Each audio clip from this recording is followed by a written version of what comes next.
Welcome to this explainer. Ever wonder why you sometimes make completely bogus snap judgments?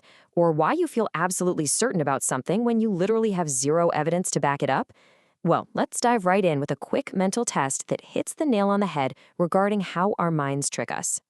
Picture two horizontal lines of different lengths. Both have small arrow-like fins at the ends. On the top line, the fins point inward. On the bottom line, the fins point outward. Take a second. Which horizontal line is longer? Your brain immediately, effortlessly tells you the bottom one is longer, right? It feels so obvious. But what if I told you they're actually identical in length? Seriously, if you took a ruler to them right now, they'd match up perfectly. It's the famous Mueller-Meyer illusion. And the wildest part isn't just that you got tricked, it's that even after you logically know they're exactly the same, you still inherently see that bottom line is longer. So what we intuitively see isn't always what we rationally know. This wild disconnect between our gut intuition and our conscious reasoning is the whole foundation of Daniel Kahneman's groundbreaking book, Thinking Fast and Slow. Kahneman literally won a Nobel Prize for revolutionizing how we understand human judgment. Today, we're unpacking the absolute core of his work. To make sense of the mess in our heads, Kahneman introduces us to two totally distinct characters running the show. On one side, we have System 1, our impulsive, super fast, highly emotional protagonist.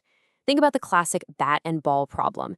If a bat and ball cost $1.10 and the bat is $1 more than the ball, your fast brain instantly screams 5 cents. Then, on the other side, there's System 2, the logical, calculating, but incredibly lazy sidekick. Let's break them down. Let's dig into System 1 first.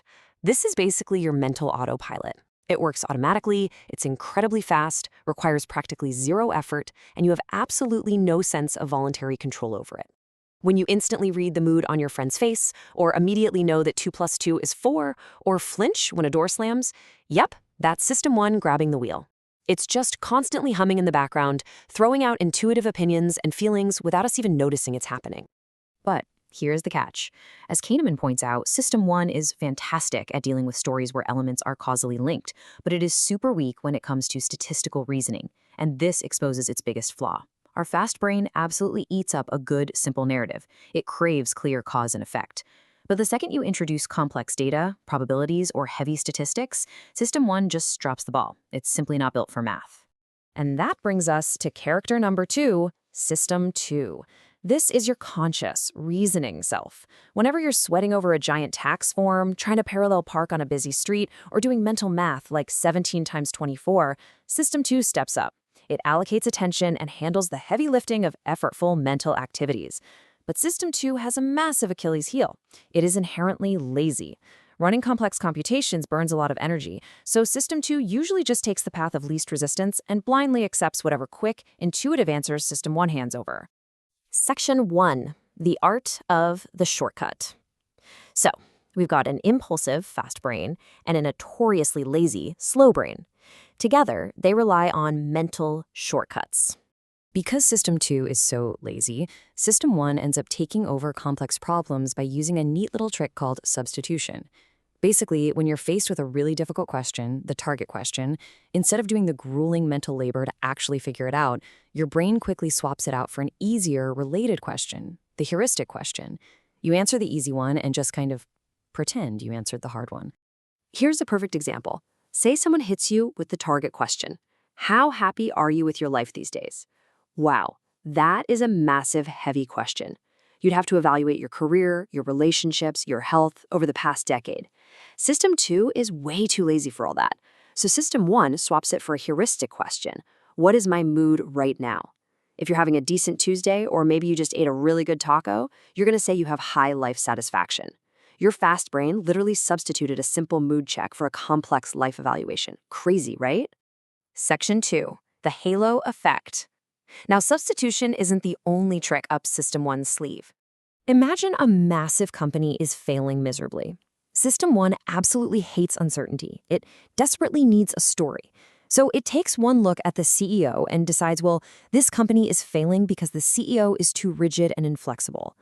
But hold on a second. Is the company failing because the CEO is rigid?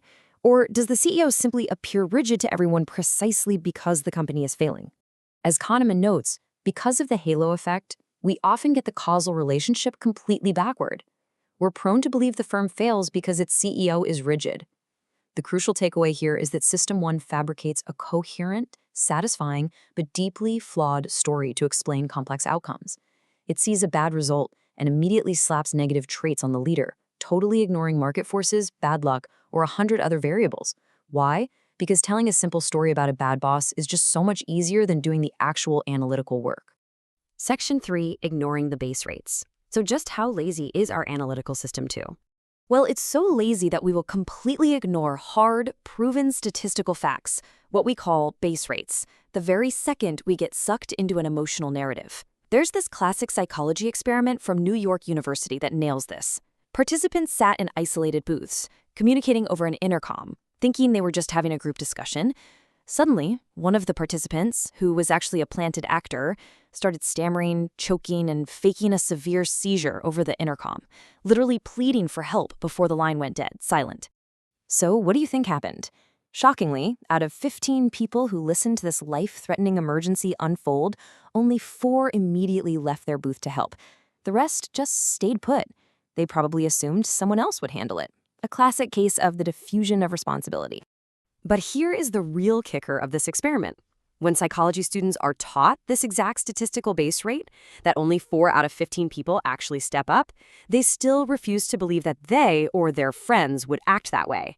People just will not draw inferences from base rate information if it clashes with their own deeply held beliefs. System 1 stubbornly insists, "No way, I'm a good person, I definitely help," totally ignoring the cold, hard statistical reality that the vast majority of normal people completely freeze up. Section 4, taming your fast brain. Where does all this leave us?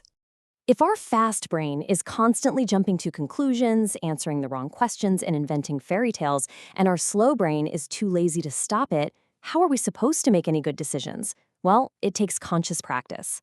Step 1. You have to recognize these cognitive illusions. Just like knowing how that line illusion works, you've got to spot when you're substituting a question or falling for the halo effect. Step 2. Intentionally slow yourself down when the stakes are high. And step 3, force System 2 to get off the couch and engage. Run the numbers. Look at the base rates. Stop trusting the very first easy story that pops into your head. This dynamic duo, the impulsive System 1 and the lazy System 2, makes up the entire foundation of Part 1 of Kahneman's book. Understanding how these two interact is the absolute bedrock for everything else we know about human bias. It's your first real step toward true rationality and making much better choices in your day-to-day life. Which brings us to a final thought to leave you with. The next time you find yourself feeling absolutely 100% certain about a snap judgment, whether it's about a new coworker, a big financial investment, or some crazy headline you just read, take a beat, pause, and ask yourself, is this really me doing the hard work of thinking? Or is this just System 1 talking, feeding me an easy story so System 2 can stay fast asleep? Thanks for joining me for this explainer, and keep questioning your own mind.